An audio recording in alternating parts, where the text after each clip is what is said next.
నమస్తే. ప్రస్తుతం స్మితా సబర్వాల్ ప్రతి ఒక్క వివాదంలో చిక్కుకుంటున్నారు. రీసెంట్‌గా మనం చూసాము.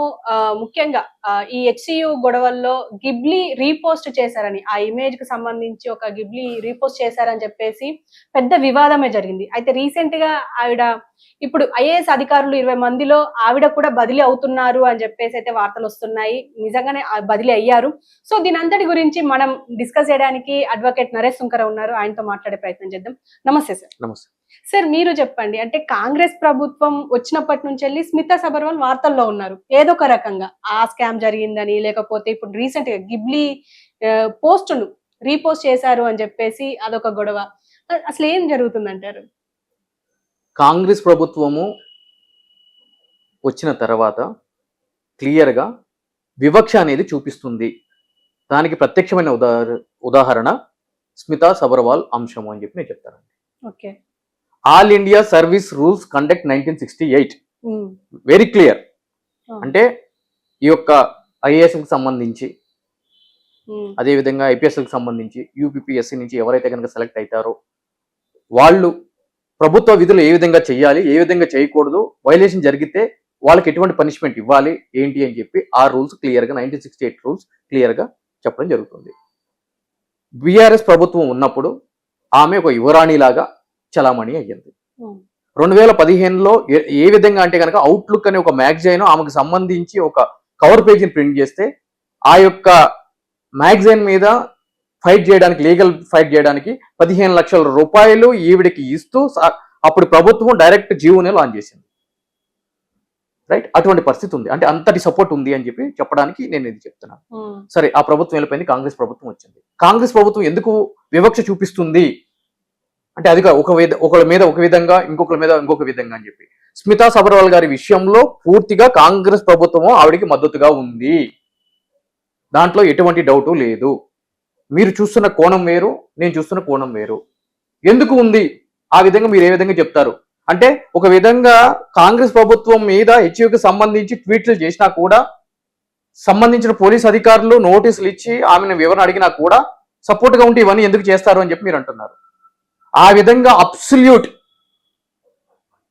డెసిషన్కి ఎవరు రాకూడదని చెప్పి అటువంటి చిన్న చిన్నవి చేస్తున్నారు. పెద్దది ఏం చేయాలి? సస్పెండ్ చేయాలి. ఎందుకు చేయట్లేదు ఇప్పుడు వరకు ఈ విధంగా సస్పెన్షన్?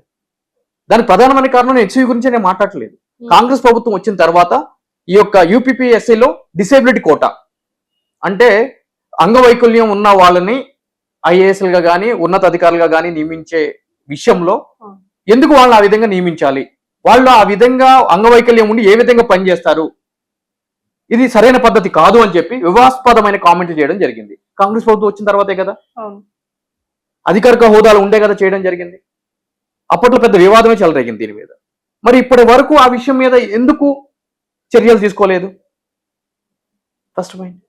రెండోది ఏంటి అని అంటే కనుక, జయశంకర్ అగ్రికల్చర్ యూనివర్సిటీకి సంబంధించి ఆమె 2016 నుంచి 2024 వరకు ఒక వెహికల్ని వాడినట్టు, దానికి అద్దె రూపంలో 61 లక్షల రూపాయలు ప్రభుత్వం నుంచి ఆమె అకౌంట్కి వెళ్ళినట్టు ప్రధానమైన ఆరోపణ. అదొక పెద్ద స్కామ్, అది ఇంకా జరుగుతుంది. అటువంటి ఆరోపణలు ఉన్నప్పుడు ఏం చేయాలి ప్రభుత్వాలు?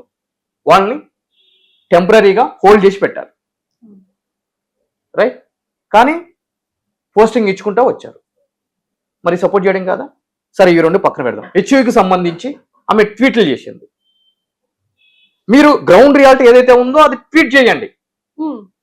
ఆర్టికల్ 19లో absolutely you have absolute right, వాక్ స్వతంత్ర హక్కు ఉంది. కానీ ఫేక్ ఆర్టిఫిషియల్ ఇంటెలిజెన్స్ తో తయారు చేసిన ఏవైతే గనక ఫేక్ ఇమేజెస్ ఉంటాయో వాటిల్ని మీకు తెలిసి కూడా మీరు చేశారు ప్రభుత్వంలో ఉండి. బట్ స్టిల్ ప్రభుత్వం నుంచి ఎటువంటి చర్యలు లేవు. ప్రభుత్వానికి వ్యతిరేకంగా ప్రభుత్వ ఉద్యోగంలో ఉన్న వ్యక్తి ఎవరు అయినా, ఏ అధికారి అయినా అసలు పోస్టులు కానీ ఇలాంటి రీపోస్టులు కానీ వ్యతిరేకంగా మాట్లాడడం కానీ చెయ్యొద్దు అని చెప్పేసి అంటే రూల్ ఉంది అని అంటారు. మరి ఈ రూల్ మేడం అంటే స్మితా సబర్వాల్కి వర్తించదు అంటారా? కరెక్ట్. ఇప్పుడు ఏదో సుంకర్ నరేష్కి అంటే ఆమె చేసిన యొక్క పనులు సుంకర్ నరేష్ నచ్చలేదు కాబట్టి ఏదో ప్రభుత్వం మీద నిందేశాడు, సస్పెండ్ చేయాలి, రూల్స్ ఉన్నాయి అని చెప్పి అంటున్నాడు. అసలు ఈ విధంగా జరిగిన సందర్భాలు ఉన్నాయా? ఈ విధంగా చేసిన వాళ్ళు ఉన్నారా అని అంటే కనుక స్మితా సబర్వాల్ గారికి అన్నయ్యలు తమ్ముళ్ళు అయినటువంటి వాళ్ళు కొంతమంది ఉన్నారు. ఎందుకంటే కనుక ఇటువంటి పనులే చేశారు వాళ్ళు కూడా. దానికి సంబంధించి ఏంటి అని అంటే కనుక ఐఏఎస్ ఆఫీసరు అభిషేక్ సింగ్ అని చెప్పి ఉత్తరప్రదేశ్కి సంబంధించిన వ్యక్తి. అతను ఉత్తరప్రదేశ్లో మొన్న అసెంబ్లీ ఎలక్షన్ జరుగుతున్నప్పుడు 2 కాన్స్టిట్యున్సీలకి సంబంధించి ఆయన్ని జనరల్ అబ్జర్వర్ కింద ఎలక్షన్ కమిషన్ అనేది అపాయింట్ చేయడం జరిగింది. ఆయన ఏం చేశాడు అని అంటే కనుక ఒక ఇన్నోవా వెహికల్, దాని ముందు ఒక పెద్దది రెడ్ కలర్ నెంబర్ ప్లేట్ కాదు, నేమ్ బోర్డు ఉంటుంది. అబ్జర్వర్ అని చెప్పని, ఐఏఎస్ అని చెప్పని ఉంటది. దాని పక్కన కళ్ళద్దాలు పెట్టుకుని సూట్ వేసుకుని ఫోటో దిగి ఇన్స్టాగ్రామ్ లో పోస్ట్ చేశాడు. ఇమీడియట్లీ అది పబ్లిసిటీ స్టంట్ అని చెప్పని ఎలక్షన్ కమిషన్ ఆయన రిమూవ్ చేసేసిన పోస్ట్ నుంచి. మరి అదే సర్వీస్ రూల్స్ కి విరుద్ధంగా ఉంది అని అంటే కనుక మరి ఏం చేసింది ఏంటి? First point. రెండోది ఏంటి అంటే కనుక కె గోపాలకృష్ణన్ అని చెప్పి కేరళకి సంబంధించిన సీనియర్ ఐఏఎస్ ఆఫీసర్ 2024లో ఆయన సస్పెండ్ చేశారు. ఎందుకు అని అంటే కనుక హిందుత్వానికి సంబంధించి ఒక వాట్సాప్ గ్రూప్ క్రియేట్ చేసి దాంట్లో అందరినీ యాడ్ చేశాడు, అధికారులందరినీ. నువ్వు ఒక అధికారిక హోదాలో ఉండి ఈ విధంగా రిలీజియన్ కి సంబంధించిన గ్రూప్ ఎట్లా క్రియేట్ చేస్తావు అని చెప్పని సస్పెండ్ చేశారు. అదే విధంగా ఎన్ ప్రశాంత్ అని ఇంకొక ఐఏఎస్ ఆఫీసరు అదే కేరళలో ఆయన ఉన్నతాధికారి మీద ఫేస్బుక్ లో, సోషల్ మీడియాలో లైక్ ఇన్స్టాగ్రామ్ లో, ట్విట్టర్ లో విమర్శిస్తూ ట్వీట్లు చేశాడు. అవి సర్వీస్ రూల్స్ కు విరుద్ధంగా ఉన్నాయి అని చెప్పని ఆయన కూడా సస్పెండ్ చేయడం జరిగింది. ఇవి సరిపోతే ఇంకేమైనా చెప్పాలా? ఈ విధంగా ఇటువంటి కారణాలతోటి సస్పెండ్ చేసినటువంటి సందర్భాలు క్లియర్ గా పక్క రాష్ట్రంలో ఉన్నాయి, అదేవిధంగా ఉత్తరప్రదేశ్ లో ఉన్నాయి. ఇవన్నీ మీకు తెలియదా? మీరందరూ ఐఏఎస్ ఆఫీసర్లు, మీ బ్యాచ్ కి సంబంధించిన మీ సీనియర్స్ లో, మీ జూనియర్స్ లో ఉంటాయి, మీకు గ్రూపులు ఉంటాయి. ఎవరు సస్పెండ్ అయ్యారు, ఎందుకు సస్పెండ్ అయ్యారు, ఎవరేం చేస్తున్నారు ఏంటి అని చెప్పి. ఇప్పుడు మీరు రిపోర్టింగ్ లో ఉన్నారు, మీకు గ్రూప్స్ ఉంటాయి ఏం జరుగుతుందని. నేను అడ్వకసీలో ఉన్నా, నాకు గ్రూప్స్ ఉంటాయి ఢిల్లీ లెవెల్లో, అదేవిధంగా ఇంటర్నేషనల్ స్థాయిలో కూడా ఏం జరుగుతాయని మాకు జడ్జిమెంట్లు వస్తూ ఉంటాయి. సో మీకు తెలియకుండా ఉందా ఇవన్నీ? ఇప్పుడు వరకు ఒక చార్జ్ మెమో ఇవ్వలేదు, మీరు ఒక షోకాజ్ నోటీస్ ఇవ్వలేదు, ఎక్స్ప్లెనేషన్ కాల్ ఫర్ చేయలేదు. మీరు ఒక అధికారిక హోదాలో ఉండి ఇటువంటి వివాదాస్పద పనులు ఎందుకు చేస్తున్నారు, వ్యాఖ్యలు ఎందుకు చేస్తున్నారు, మేము ఎందుకు మిమ్మల్ని సస్పెండ్ చేయకూడదు అని చెప్పి ఒక నోటీస్ ఇచ్చిన సందర్భం కూడా లేదుగా. మా అయితే కనుక ఇప్పుడు ఏదో ఒక సినిమాలో డైలాగ్ ఉంటుంది, పోలీసు వాడికి ట్రాన్స్ఫర్ చేస్తే మళ్ళీ పోలీస్ స్టేషన్ కి పంపిస్తారు కానీ పోస్ట్ మ్యాన్ జాబ్ అయితే చేపియరా అని చెప్పని. ఇక్కడ కూడా మీరు అంటున్నారు ట్రాన్స్ఫర్ చేశారు అని చెప్పని. ట్రాన్స్ఫర్ చేశారు అంతే తప్ప ఆమెను హోల్డ్ లో పెట్టలేదు కదా. మహా అయితే కనుక వేరే అప్రాధాన్య పోస్ట్కి ఏమన్నా ట్రాన్స్ఫర్ చేశారేమో అంతే తప్ప ఎటువంటి పోస్టింగ్ ఇవ్వకుండా హోల్డ్ అయితే పెట్టలేదుగా. కానీ ఇప్పుడు ఆమె ఆల్రెడీ చేసిన వర్కే, ఏదైతే ఆర్థిక సంఘ కార్యదర్శి ఎగ్జాక్ట్లీ మళ్ళీ దానికి పంపించారు. అంటే మదర్ డిపార్ట్మెంట్ కి పంపించారు. అంటే ప్రజల గురించి నేను మాట్లాడుతున్నాను. ఒకవేళ అట్లా అనుకున్నా చేయలేదు కదా. ఇప్పుడు ఆంధ్రప్రదేశ్ లో మనం చూసుకున్నట్లయితే కనుక నటి జత్వాని కేసుకి సంబంధించి ఎవరైతే కనుక ఐపీఎస్ ఆఫీసర్లు ఇన్వాల్వ్ అయి ఉన్నారో ఇమ్మీడియట్ అక్కడ ప్రభుత్వం ఏం చేసింది, ఫస్ట్ ఎంక్వైరీ అయ్యేంత వరకు కూడా వాళ్ళ యొక్క ప్రజెంట్ పోస్టింగ్లు తీసేసి వాళ్ళని హోల్డ్ లో పెట్టింది, పోస్టింగ్ ఇవ్వకుండా. మరి మీరు ఎందుకు చేయట్లేదు అంటే దీని అర్థం ఏంటి? ఆమెకి పూర్తి స్థాయి మద్దతు ఉన్నట్టే కదా కాంగ్రెస్ ప్రభుత్వం నుంచి. కాకపోతే బయట ఏదో మీడియాకు కానీ ప్రజలు కానీ తెలియజేసేది ఏంటి అని అంటే కనుక మేము ప్రయత్నం చేస్తున్నాము, మేము ఒక నోటీస్ ఇచ్చాము అని చెప్పానంటే నోటీస్ అందరికి ఇస్తారు. అయితే ఏమవుతుంది అంటే నోటీసులకు రెస్పాండ్ అవ్వకపోతే దానిపైన ఎలాంటి ఏముంటుంది? నోటీసులకి రెస్పాండ్ కాకపోతే అరెస్ట్ చేస్తారా? నేను కోఆపరేట్ చేశాను చెప్తుందిగా. కానీ అందరికి ఇటువంటి పరిస్థితి ఉంటుందా? అందరిని ఇట్లా చేస్తున్నారా అని అంటే కనుక అందరూ ఐఏఎస్ ఆఫీసర్లు కాదు కదా. సుంకర్ నరేష్, హారిక ఐఏఎస్ ఆఫీసర్లు అయితే కనుక మనకు కూడా అటువంటి ట్రీట్మెంట్ ఉంటుంది. బట్ నువ్వు ఐఏఎస్ ఆఫీసర్ కదా, డిజిగ్నేటెడ్ ఉంది కదా, నీకు ఒక పొజిషన్ ఉంది కదా, నువ్వు చేయొచ్చు అట్లా. సామాన్యుడికి ఇట్లాగో article 14 equality before law, that's fine, అది ఒప్పుకుందాము. బట్ నీకు అంతకు మించి పుట్టాకాలు ఉంది కదా. ఆమెకు ఒక వెహికల్, ఆమెకు ఒక గన్మెన్, ఆమెకు పైన సైరేను, ఆమెకు డైరెక్ట్ ఎంట్రీ ఉంటుంది. ఆర్టికల్ 14 కదా, నీకు నాకు ఒకటే అని చెప్పి మీకు నేను వెళ్ళగలుగుతామా? మన గన్మెన్లు ఇస్తారా? మనకు సైరన్ వెహికల్ ఇస్తారా? ఏదైనా మనం ఉత్తర్వులు ఇచ్చి సంతకం పెడితే వ్యాలిడ్ అయితాయా? అవ్వవు కదా. మరి అందరితో ఎట్లా పోల్చుకుంటావు? పోల్చుంటే కమాన్ అవన్నీ ఇచ్చిపెట్టి రావాలి, సామాన్య జీవితంలో బతకాలి. బతకగలుగుతావా? ఆమె ఫ్రమ్ టైం టు టైం మీరు ఫేస్బుక్ తీసుకోండి, ఇన్స్టాగ్రామ్ తీసుకోండి, ఒకసారి పోస్టులు చూడండి, ఎటువంటి పోస్టులు ఉంటాయి, ఏ విధకరమైన పోస్టులు ఉంటాయి ఏంటి అని చెప్పాను. అంటే ఒక బ్యూటీనెస్ ఉంది కాబట్టి నేను వికలాంగుల మీద కామెంట్ చేస్తాను, నేను అందంగా ఉంటాను కాబట్టి అంటే ఒక వయసు వచ్చేటప్పటికి యవ్వనం ఏమైపోతుంది తెలుసా? వృద్ధాప్యానికి దారితీస్తుంది. మన ఇంట్లో వాళ్ళు కూడా అంటే మన పిల్లలు కూడా మనం దేకినటువంటి పరిస్థితి వస్తుంది. ప్రతి ఒక్కళ్ళు దాన్ని అర్థం చేసుకుని బ్రతకాలి. ఈరోజు మాజీ డీజీపీలని సొంత భార్య హత్య చేసిన ఉదాంతాలు మనకు కనిపిస్తున్నాయి. పొజిషన్ పోగానే ఎవడైనా ఒకటే, ఎవరిది ఎక్కేదే ఉండదు. ఆఖరికి డ్రంక్ అండ్ డ్రైవర్ పట్టుకున్నా కూడా అయితే ఏందని చెప్పని అంటారు.